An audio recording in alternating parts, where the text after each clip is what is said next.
Olá, meus amigos e minhas amigas. Estamos entrando no ar com a coluna Conversa Tributária, aqui com um amigo de vocês, Mauro Negruni. Hoje a gente vai falar sobre planejamento tributário, algo que é bastante importante. Olha aí, já estão entrando os nossos amigos aí, a Valéria Silva, o Saulo Reis Borges, o Egberto Coelho, enfim, os nossos amigos estão entrando com a gente aí na nossa coluna Conversa Tributária, segundas-feiras, às 18h45, estamos no ar sempre aí com vocês. Meus amigos, hoje nós vamos falar então sobre planejamento tributário, porque nós tivemos, tem mais gente entrando em seguidinha, a gente já vai colocando aí o nome das pessoas e para aqueles que quiserem pode colocar aí a cidade de onde está falando, de onde está nos assistindo, para a gente poder dar um nível aí para a gente saber e para a gente ter um nível de penetração aí que a gente está atingindo. Lembrando sempre que a nossa ideia aqui é colocar o conteúdo e especialmente que vocês também compartilhem os conteúdos que vocês acharem relevantes com outras pessoas, né? Essa ideia começou há muito tempo atrás num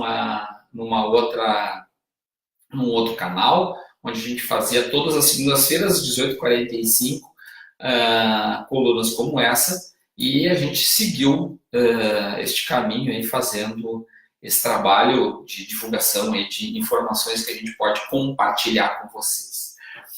Muito bem, a ideia, deixa eu dar uma ajeitadinha aqui, está aparecendo até uma térmica aqui que a gente usa para fazer chimarrão, tá?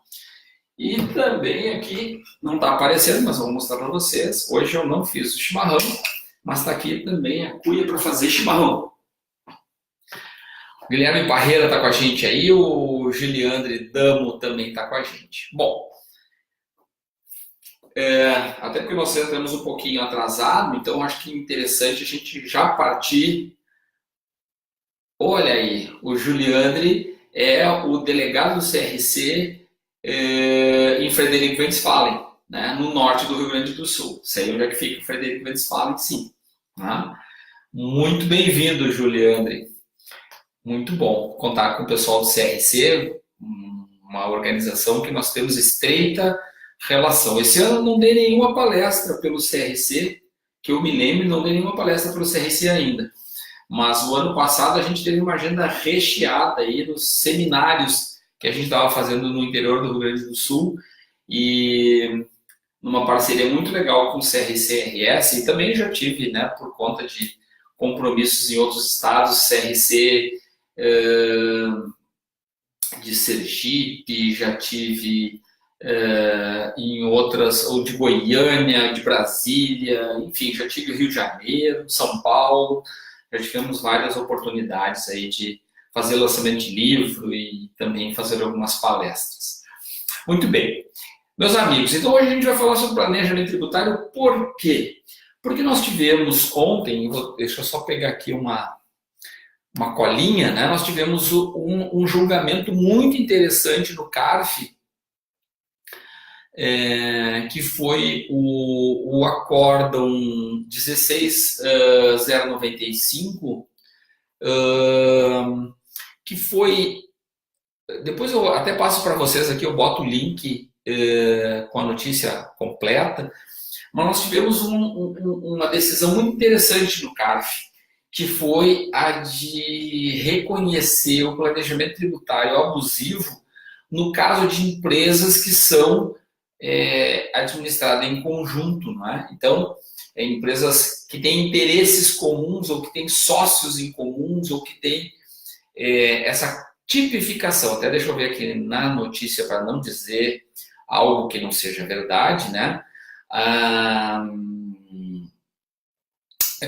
Empresa comercial ligada ao mesmo grupo econômico, né? Então, essa empresa que foi condenada, ela tem uma outra empresa interposta para poder fazer o faturamento de forma a beneficiar tributariamente essa operação.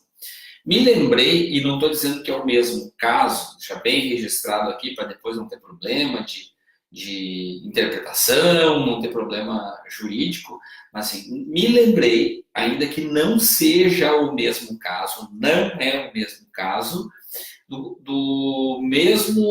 da mesma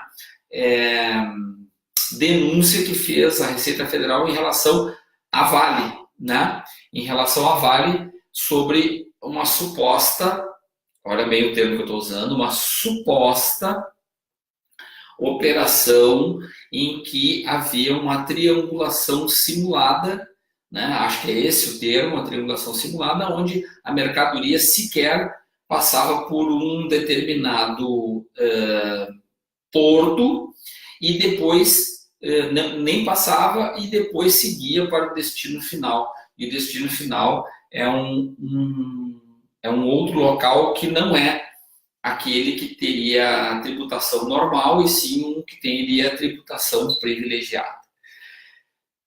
Além disso, pode ou não ter tributação privilegiada, né? Não estou falando exatamente do caso da Vale, estou só colocando que isso foi notícia na semana passada, né?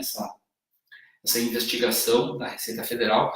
E também esse caso que casualmente os dois chamaram a atenção, porque esse é do dia 6, né? A notícia é do dia 6, e foi um julgamento na semana passada em que o CARF reconheceu. Então,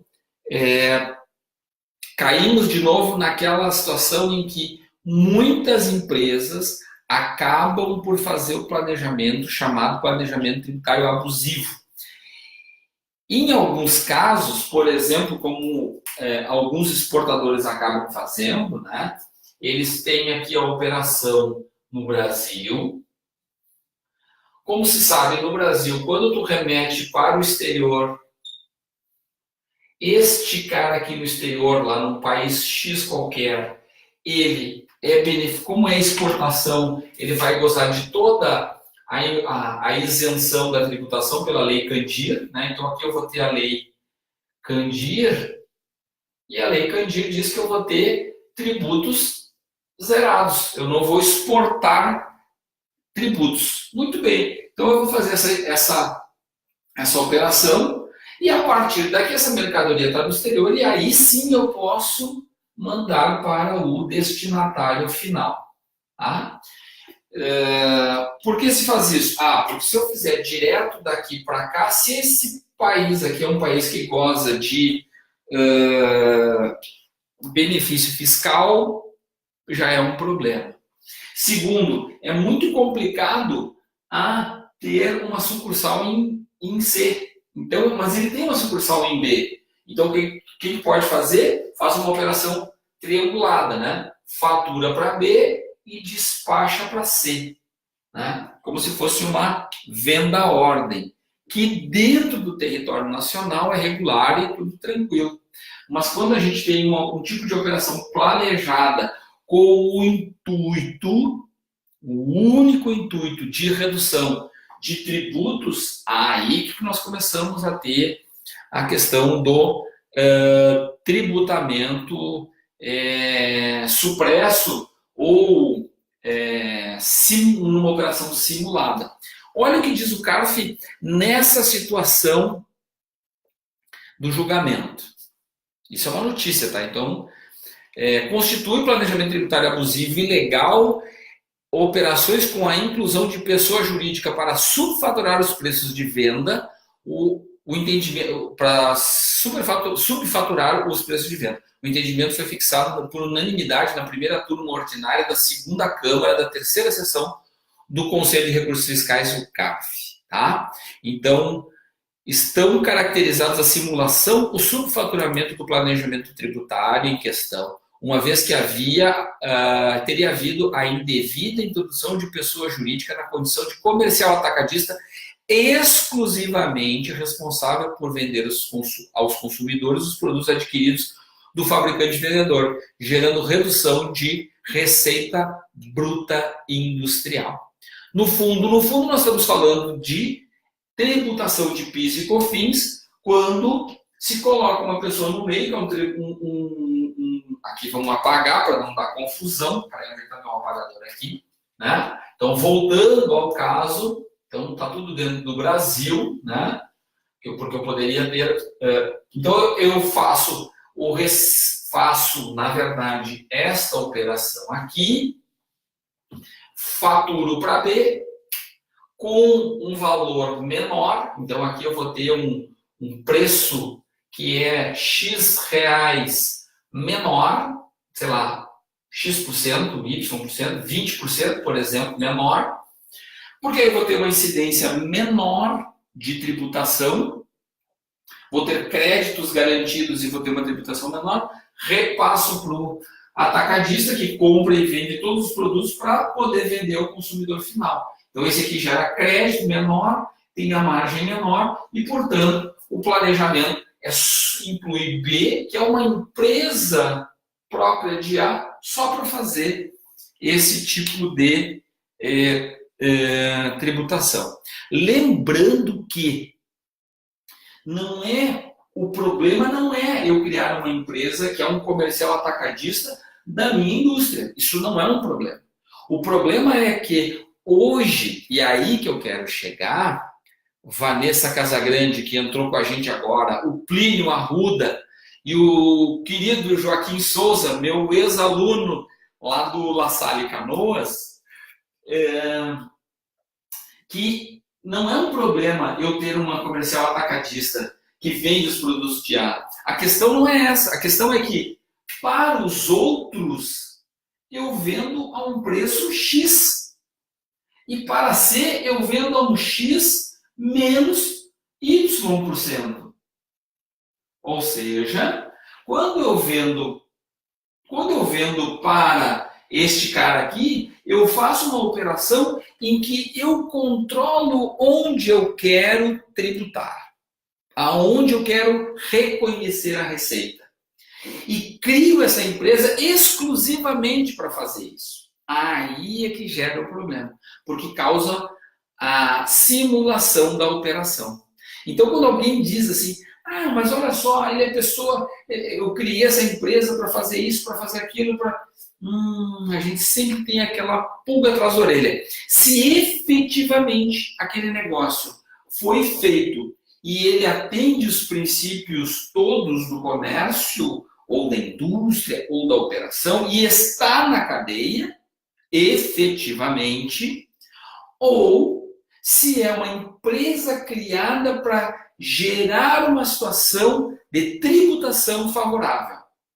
E aí entra essa questão que o CARF julgou como uma pessoa na condição comercial atacadista exclusivamente responsável por vender aos consumidores produtos adquiridos do fabricante e vendedor, gerando redução da receita bruta industrial. Então, aí é que o CARF pegou a operação. Mas olha o requinte de detalhe que estava nesse julgado. Tá? Depois eu vou botar aqui para vocês.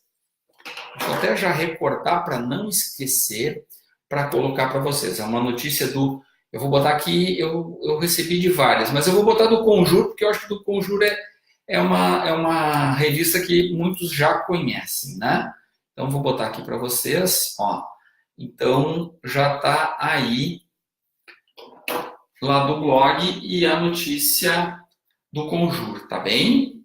A Diana Steffens Evol também está com a gente aí, ok? Então, nessa questão do planejamento tributário, essa notícia foi a distinção dela qual é. E aí é que vem o fecho com a chave de ouro. Para o relator, não deve responder solidariamente pelo crédito tributário, segundo o Código Tributário Nacional, os administradores da empresa que, de forma comissiva ou omissiva, praticaram conjuntamente com o contribuinte as condutas tipificadas. Então, ele está dizendo, olha, os administradores da empresa não necessariamente estavam sabendo o que é que está acontecendo. E aí, aspas, não basta para caracterizar a responsabilidade tributária solidária dos sócios que estes meramente estejam exercendo funções socioadministrativas na pessoa jurídica autuada. Ou seja, se tu é um administrador, não necessariamente tu vai ser responsabilizado junto. A conduta dolosa deve ser evidenciada e identificado quem a praticou, para que tal seja responsabilizado solidariamente. Vejam que inovação que nós temos no proferimento dessa decisão do CARF. Porque ele está dizendo o seguinte, e isso que é o inovador. Não basta os administradores serem responsáveis. No fundo, nós precisamos saber quem que praticou, ou quem que propôs, ou quem que concorreu para praticar no planejamento tributário abusivo. E não simplesmente o administrador ser o responsabilizado, como se ele tivesse proposto, ou supondo que ele tivesse proposto, tá? Então, Alexandra Pereira,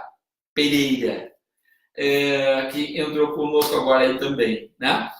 Este planejamento tributário, quando abusivo, e aí que eu quero chegar, porque existem inúmeros planejamentos tributários lícitos, alguns mais arrojados, né? Não vou dizer ilícitos, mas arrojados, porque às vezes é uma questão de interpretação, então faz uma interpretação mais vantajosa, mais arrojada, mais vanguardista. Outros que são planejamentos que não são tão arrojados, mas que de alguma forma ferem alguma situação, então algum dispositivo, né? Mas seja como for, Diego Fraga, que entrou conosco agora aqui também, a gente tem sempre esta visão, nós todos que trabalhamos no âmbito tributário, do que é o limite da licitude. Agora, a gente também pode interpretar de forma mais para lá ou mais para cá. E isso faz parte do jogo. Por isso que eu sempre digo aqui para os clientes da Decision IT, que quem tem que tomar a decisão final é o contribuinte, porque, afinal das contas, é ele que paga a conta. E, muitas vezes, isso não é claro. Não é claro para o advogado, não é claro para o contador e não é claro para o administrador da empresa. Né? Não é. Então, a lei que traz que deixa à margem algumas interpretações, inclusive hoje estava um cliente discutindo exatamente essa questão da interpretação. Por quê? Porque a lei estabelece algumas questões, mas ela não deixa explícito, normalmente. É claro, tem algumas que são muito detalhadas, no caso do imposto de renda, por exemplo, é uma lei muito bem fechadinha, né? Também são muitos anos, então todos os buraquinhos e todas já estão previstos lá. Mas se a gente pegar a 10833 do PIS e da COFINS, que é de 2003, lá se vão, nós estamos em 2019, são 16 anos, e nesses 16 anos a gente continua discutindo o que é insumo, o que dá crédito de PIS e COFINS, não é isso? Então, é preciso também ter esta visão de o que é o planejamento tributário.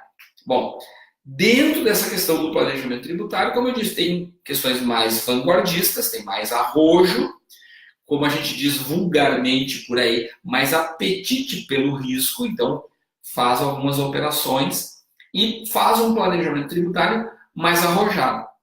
Mas a questão toda é, neste julgado do CARF, ele coloca de uma forma muito inovadora também, que não basta eu simplesmente pegar o administrador e colocar ele junto na condenação, responsabilizar ele junto na condenação. Por quê? Porque não se sabe se ele concorreu ou não para o planejamento tributário abusivo. Então, essa que eu acho que é a grande questão do planejamento tributário. Quando ele parte de dentro da empresa para fora. Tá? O Diego está colocando que o problema é a necessidade de propósito negocial.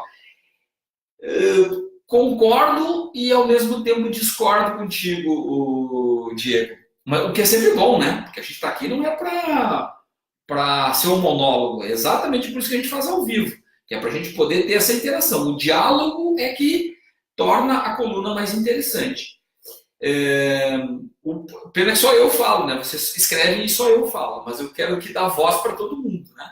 Então, assim, o propósito negocial é verdade. Bom, então se eu vou fazer assim, peço para entregar lá, peço para entregar cá, concordamos, mas nós vamos pensar sempre em relação àquilo que está estabelecido em regulamentação.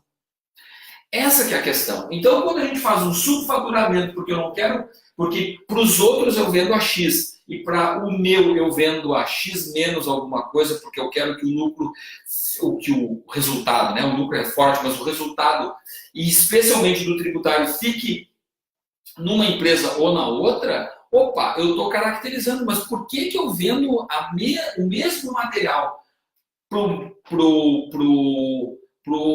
cliente A e para o cliente B é o mesmo material, nas mesmas condições de pagamento e todas as condições são iguais, só que para um eu vendo mais barato e para outro não. Quando os volumes são iguais. Então, todas as condições são semelhantes e para um eu faço de um jeito e de outro. E pior, para aquele que eu beneficio ou para aquele que eu vendo mais caro, porque às vezes o planejamento tributário pressupõe que eu vou vender com overprice para aquele.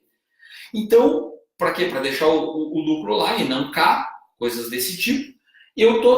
Posso estar fazendo uma operação simulada. E isso hoje, em termos de cruzamento de informações, é uma barbada de fazer. Algo que antigamente, quando a gente ia fazer esse tipo de análise, a gente levava um tempão, porque a gente tinha que pegar os dados de papel e planilhar para poder caracterizar. Hoje, isso sai automático do sistema de cruzamento de informações. Olha, esse cara aqui vende normalmente a tonelada do produto lá, seja do que for, ele vende a tonelada a tanto. Mas para esse outro, ele vende sempre menos ou mais. E quem são os sócios dessa empresa aqui? Ah, são os mesmos daquela. Ou essa tem participação naquela, e assim por diante. Tá? Mesmo estando dentro do país. Não quer dizer que seja numa operação triangular, onde quando eu comecei aqui, para quem está entrando agora, eu comecei aqui na coluna falando de operação interposta no exterior. Né? Mas este planejamento tributário, os planejamentos tributários por si só, não são ilícitos, porque hoje a gente fala assim, o fulano está fazendo planejamento tributário. Mas, nossa, o fulano está fazendo planejamento tributário, a empresa dele deve estar muito mal, deve estar mal de dinheiro, deve estar não sei o quê. Como se fazer planejamento tributário fosse sonegação. Não é isso que nós estamos falando. Não é isso que eu estou falando e não é isso que os próprios órgãos fiscalizadores têm em mente. Tanto que tem o CARF julga e julga de forma, às vezes, a gente pode concordar ou não, né? Mas há um julgamento. E aí, distinto do nosso. Mas o que prevalece, o que deve prevalecer é, primeiro, a boa-fé. Então, negócio feito de boa-fé. Segundo, o negócio feito de forma lícita. Então, assim, não é de boa-fé, é lícito e ele é feito num planejamento tributário em que são colocados todos os riscos do negócio prosperar, do negócio não prosperar. Não estou falando da empresa prosperar, estou falando do negócio, que é como o Diego está colocando para nós aqui, a questão do propósito negocial lá, que eu preciso manter a coerência no meu negócio, eu preciso atingir aquele meu cliente, eu preciso satisfazer aquele meu cliente. Show de bola, vai atingir, vai satisfazer o cliente, mas em que condições? Essa é a grande questão. Esse é o grande dilema, porque eu não devo ferir o propósito negocial, o propósito comercial, o propósito de subsistência da empresa, mas mantidas as coerências tributárias. Né? Não devo, é aquilo que... Mas, Mauro, pode ou não pode fazer? Eu digo, olha, tem coisas que a gente pode fazer, tem coisas que a gente deve fazer, tem coisas que a gente não deve fazer, tem coisas que a gente não pode fazer. Né? A grande maioria está no âmbito do deve e do não deve. O pode e o não pode são realmente questões mais objetivas. Né? O Diego coloca aqui, perfeito. E qual condições? Bom, essas que eu estava falando agora. As condições de licitude, as condições de planejamento tributário, então, dentro da coerência do negócio, certo? Então, eu não vou ter uma pessoa interposta só para fazer aquele tipo de transação, porque isso não pode. Me entende? Então, assim, tem que ter boa fé. Então, assim, mas essa empresa, para todo mundo, ou então às vezes não é assim, né? A condição toda estabelecida está igual. A condição toda em documentos fiscais está igual. Só que esse aqui paga em 180 dias, enquanto todos os outros pagam em 30 dias, ou à vista. Então, assim, opa, eu tenho um ganho financeiro. Pode? Pode.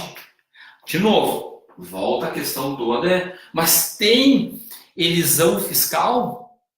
Se tiver, bom, então esse aqui está pagando juro, está pagando mais caro, ou está se beneficiando, ou tem bonificação. Então, todas essas questões, Diego, não é uma que caracteriza. Isso que é o mais difícil, porque não é uma que caracteriza. É como é montada a operação. E é isso que faz com que a própria Receita possa, as receitas, né, tanto a municipal, estadual, federal, caracterizar a operação e quando no julgado vai ser feito o julgamento do mérito, bingo, tem as evidências todas de que para os outros se faz desse jeito, para esse se faz de forma especial. Olha quem são os sócios da empresa, olha quem são os beneficiários dessa condição, né? Dessa engrenagem que se montou. Então, são essas questões que são analisadas caso a caso. Eu não consigo dizer aqui para ti, olha, no caso de uma exportação é assim, no caso do minério é assim, do aço é assado, do transporte é assim. Não, cada caso é um caso porque cada uma vai fazer o seu planejamento tributário, né? Cada organização vai fazer o seu planejamento tributário lícito, adequado. É essa que é a grande questão, essa que é a grande dica que a gente tem que fazer. Então, assim, mas eu olhei no imposto de renda e pode.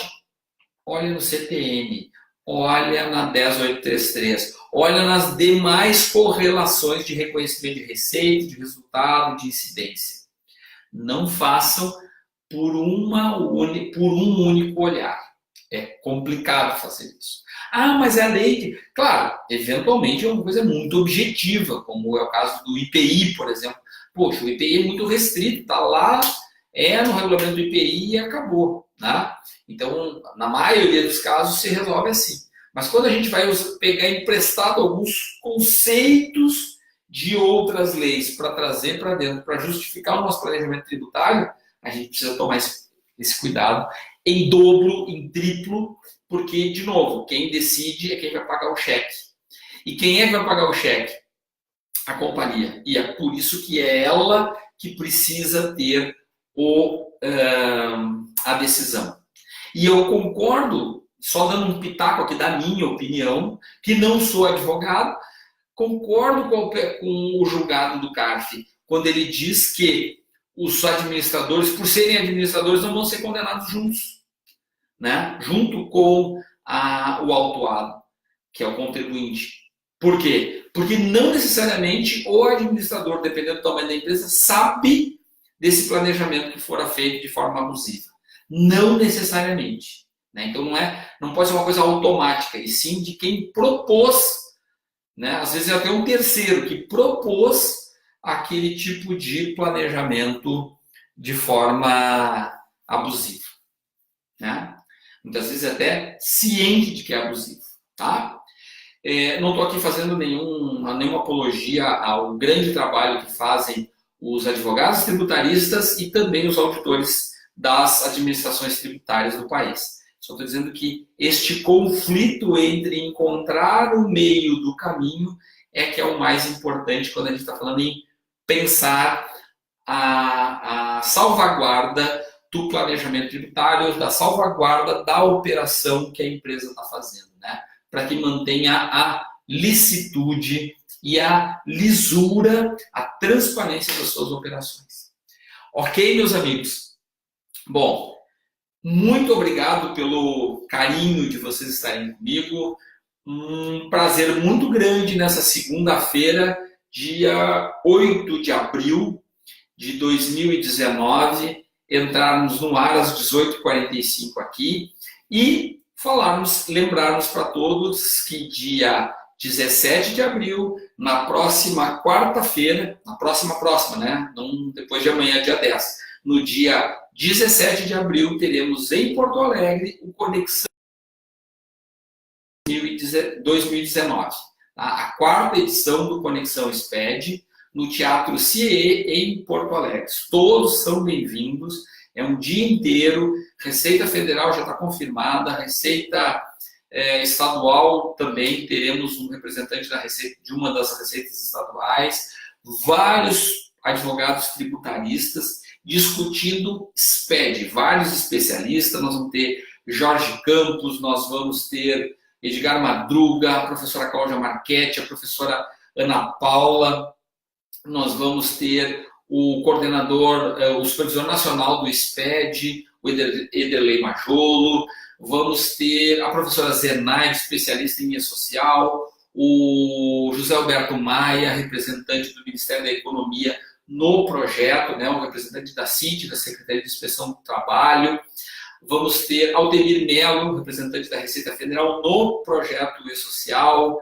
Vamos ter o Gustavo Jubé, que vai participar de um debate sobre nota fiscal eletrônica de serviços nacional, então o projeto da nota fiscal eletrônica de serviço nacional, junto com o Ederlei Majolo, para a gente poder enxergar onde se mistura o projeto da nota fiscal eletrônica junto com o projeto da FD Reinf. Então, super importante, um painel especial. Vamos ter um painel também sobre robotização, então com 2 cases de varejo. O ano passado nós apresentamos um case de indústria, esse ano nós vamos apresentar 2 cases de varejo sobre o processo de robotização. Tá bem, meus amigos? E devo ter esquecido de alguma outra... de algum outro tema, né? Mas, assim, à medida em que a gente vai se aproximando do evento, eu vou colocando para vocês, tá? Então, quem puder fazer o investimento de vir a Porto Alegre, tá? Eu já falei aqui a semana passada, pode vir no mesmo dia, então, assim, dinheiro, grana tá curta para todo mundo, mas, assim, quem puder, venha para Porto Alegre. Quem for de fora do estado do Rio Grande do Sul, entra aqui em box, pede um desconto, diz, olha, eu estou indo do Mato Grosso, eu estou indo de Recife, eu estou indo... Né? Já vai ter uma despesa aí com deslocamento e tudo mais. A gente dá um jeito e vem para Porto Alegre, porque vai ser um momento único para a gente discutir SPED. É sempre muito bom ter a casa cheia, nós ainda temos algumas vagas, então, assim, é preciso correr, é um evento maravilhoso, não é porque eu sou coordenador científico, mas assim, é um evento referência no Brasil. Tá? É o maior evento, não sou eu que digo isso, é o mercado que diz isso, é o maior evento sobre SPED no país. Tá? Onde a gente junta vários especialistas e passa o dia discutindo sobre SPED e sobre as suas nuances e sobre as suas... Ah, me esqueci do meu amigo Jonathan, colega, né? A gente se empolga aqui, o meu colega e amigo Jonathan Oliveira, que é supervisor nacional do projeto da FD Contribuições, pessoa que eu aprendi a admirar nos longos anos de trabalho com a FD Contribuições e uma das pessoas que certamente é uma das que mais conhece sobre contribuição social no país e que vai nos poder falar qual é o futuro das contribuições sociais, num debate com a professora Ana Paula, que vai ser de encher os olhos, como a gente diz aqui no Rio Grande do Sul, tá bem? Então todos são muito bem-vindos, todos são muito bem esperados por nós. E cabe aqui me despedir, dando um olá para Evelyn e para o Jefferson Conceição, mandando um beijo para todos vocês, que seja uma semana de muita saúde, que seja uma semana muito produtiva e que todos aqueles momentos de conflito consigam ser revertidos em momentos de aprendizado. Tá bem? Um grande beijo para todo mundo, para as coisas que estão acontecendo na vida da gente, né? Que a gente consiga aprender com todas elas, sempre com muita saúde, sempre com muita convicção de que a gente está fazendo o nosso melhor e que amanhã, assim como a gente fez o melhor hoje, amanhã a gente vai receber o melhor do outro e a gente vai trocando essa sinergia em que a gente vai tendo cada vez um mundo melhor. Tá bom, meus amigos? Um grande beijo, a vida vale a pena, muita saúde, muita fé, muita determinação e vamos embora porque a gente consegue fazer aquilo que a gente se propõe.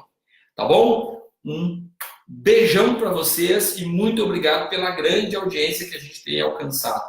Por favor, compartilhem essa nossa coluna, informem seus amigos, convidem seus amigos, marquem aqui nos comentários o fulano de tal, que assim que as coisas tomam o vulto que já chegaram até aqui e que, se Deus quiser, vão continuar crescendo. Tá bom? Beijão e parabéns para todos aqueles que conseguem estar aqui ao vivo para poder fazer perguntas, como fez o Diego Fraga hoje com a gente. Grande abraço e até a semana que vem.